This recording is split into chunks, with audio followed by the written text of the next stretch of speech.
Le gravel est en train de changer, pas doucement, pas dans 10 ans, maintenant. Et 2026 marque un moment très particulier, un moment où le gravel n'est plus juste un vélo différent avec des pneus plus larges. C'est devenu un univers à part entière avec ses codes, ses tendances et ses excès. Et le problème, c'est que beaucoup de gens parlent de gravel sans jamais avoir pratiqué. Aujourd'hui, le but, c'est pas de faire une liste des nouveautés gravel, surtout de vous expliquer ce qui va réellement changer, les vraies tendances qui vont arriver et ce qui est surtout du marketing et ce que vous devez en retenir pour votre façon de rouler. Quand le gravel est arrivé, c'était simple, vraiment simple. C'était un vélo pas très beau, pas très léger, mais où on pouvait passer partout. Des pneus un petit peu plus larges, juste assez pour pouvoir aller dans les chemins, sans avoir l'impression qu'on allait crever au premier caillou. Des routes blanches, des chemins agricoles, en fait des portions qu'on prenait jamais avant en vélo de route. Et surtout, une énorme sensation de liberté. Parce que pour la première fois, on pouvait enfin improviser et aller dans le premier chemin venu. Faire demi-tour parce qu'on s'était trompé et repartir ailleurs. On sortait clairement du cadre. Et pour une fois, on roulait sans se poser trop de questions, sans regarder trop le compteur, sans se demander si on avait un vélo vraiment optimisé pour cet usage. On prenait le vélo, on partait rouler, et puis voilà. Et comme toujours, quand une pratique commence à marcher,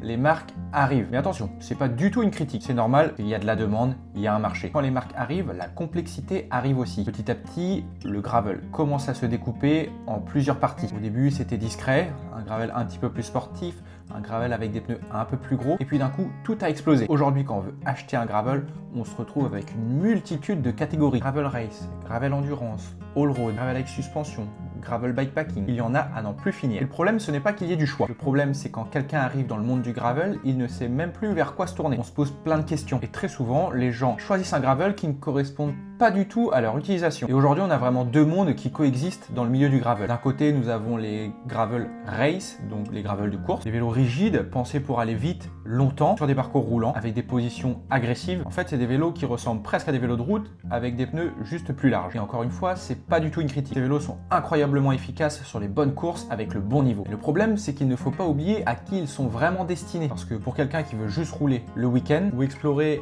et enchaîner les heures de selle, ce type de gravel peut vite devenir pénalisant ou fatigant, trop rigide, trop exigeant, pas confortable. Et à l'inverse, nous avons les gravels polyvalents, des vélos plus stables, plus confortables, avec plus de dégagement pour les pneus, des vélos pensés pour durer, encaisser, rouler longtemps sans se poser de questions.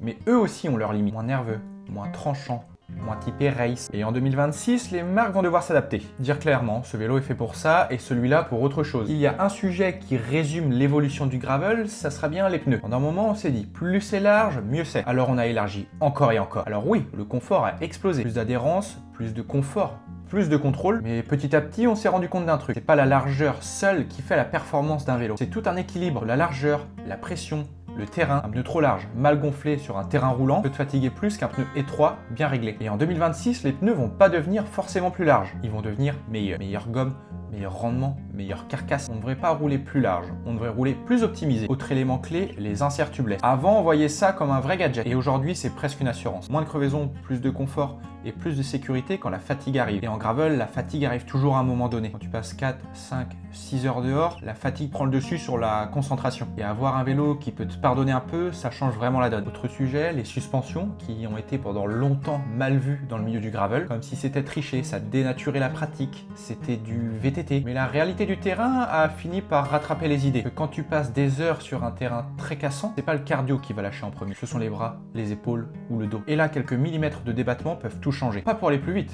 mais pour rouler plus longtemps. Alors la question aujourd'hui, ce n'est plus est-ce que la suspension a sa place dans le milieu du gravel? C'est jusqu'où peut-on aller avant de basculer sur un VTT? Autre tendance, l'aérodynamisme. Et oui, même en gravel. Alors pas pour sprinter comme sur la route, mais pour économiser de l'énergie sur la longue distance. Cadre profilé, cockpit tout intégré et câblerie interne. Mais là, pour certains, on touche à une contradiction. Parce que le gravel, à la base, c'est la simplicité, la réparabilité et la liberté. Et plus on intègre, plus on complique, forcément. Et donc en 2026, le gravel va devoir trouver le bon équilibre entre modernité et esprit d'origine. Dernier point important, le marché global. Vous l'avez sûrement remarqué, les prix des vélos ont explosé depuis ces dernières années. Les gammes se sont complexifiées et en parallèle, des nouvelles marques sont arrivées sur le marché, notamment pour beaucoup venues directement d'Asie. Des marques qui proposent des vélos très bien équipés avec des prix beaucoup plus agressifs que le marché européen. C'est donc une opportunité à saisir, mais aussi un réel défi. Qualité, durabilité, service après-vente et la confiance.